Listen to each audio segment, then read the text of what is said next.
Yo, what's up mga kapatnahin? Isang mapagpalang araw po sa atin lahat. For today's video, flex ko lang aming breakfast kasama ang aking mga kapatid. Aking mga kapatid sa hanap buhay dito sa gitnang silangang Asya.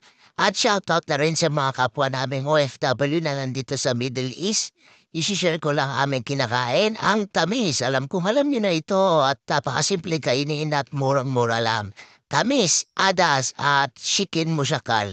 So first time ko noon nakakain dito at kasama merong sili at sibuyas at napakasarap nito at murang-mura lang.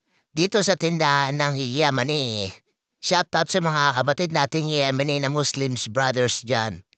Napakasarap nito tuwing umaga at napakabango ng tinapay. At ayan, makikita mo na subo ng isang mamang kahad.